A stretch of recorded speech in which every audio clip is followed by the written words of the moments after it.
Looking at the first equation of motion that we derived, we can see that we don't have displacement as a variable in this equation.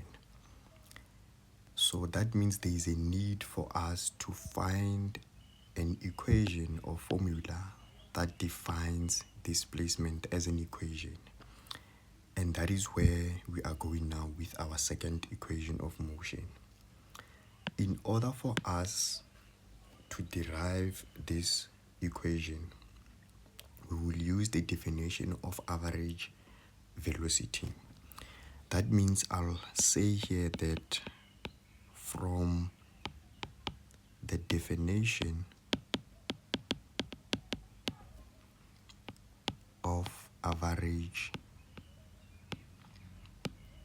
velocity,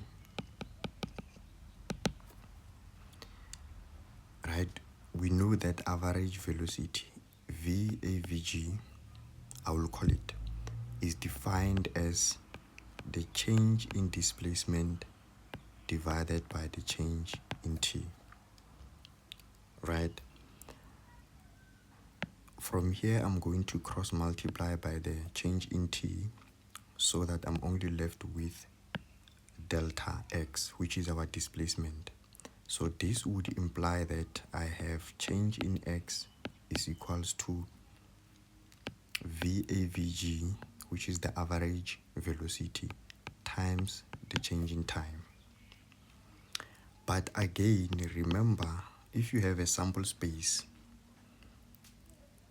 where these data points, you add the data points and divide by the total number of the data points to get an average number, right? What we call the mean sometimes in mathematics when you do statistics or probability. So I'm saying if we want to define average velocity, we can define it such that we say that average velocity is the same as the initial velocity plus the final velocity divided by 2, because I'm adding these two numbers and then I'm dividing by the number. I'm taking them as if they're data points. So there's two data points, initial and final velocity, and I'm dividing by the 2 because there are only 2 of them. That's another way in which we can define average velocity. Notice that this average number here will only be true if the acceleration is constant, if the velocity changes at a constant rate. In other words, if this acceleration here is changing if the velocity here, is changing at a constant rate, right? Because if that was not the case, when you add the 2, they wouldn't give you an average using this formula. Now at this stage, I'll call this equation 2 and call this equation 3 so that I solve this simultaneously. Now here I'm going to say substitute equation 3 into equation 2 so that now I have change in x. I'm taking this equation here and I'm putting this guy in this equation here, equation 3 on 2. So I'll have the change in x is equal to v initial plus v final divided by 2, right? Because where I see the VAVG, I'm putting this since these are the same, right? Now I can put this into brackets like that because it represents this part here. Then I multiply this by the change in t, right?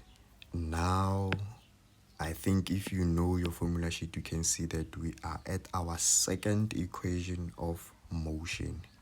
And again, this equation becomes valid or can only be used if and only if we have a constant acceleration. Remember, I was arguing that if the acceleration was not constant, if the velocity was not changing at a constant rate, we cannot have this. So because we were able to make this equation here, we used it to get to that equation. And as far as us deriving these equations, I'll call this equation equation 4, following equation 3 there. But note that this is the second equation of motion that we have on our information sheet. Now this formula helps us to determine the displacement of any object at any time in terms of the initial velocity and the final velocity. Because now we have two equations or two formulae, I want you to notice that in these two first equations, they are 5 kinematic concepts, meaning that they are concepts that explain the motion of an object without telling us what causes that motion. And those kinematic concepts are the displacement, we see it in this equation. We also see the acceleration in this equation. We then also see the final velocity, it's also here. We see the initial velocity, it's also here. And there is also time in these two equations. Now you can see that, for example, here we don't have displacement and here we don't have acceleration. That's why these two equations become useful in working together to find what's missing on the other one, right? Now this means that we can use these equations to calculate any of the variables. Each of the two formulae has 4 variables. If 3 of them are known, we can calculate the 4th variable. So for instance, if we know the initial velocity and the final velocity and the time, we can then get displacement.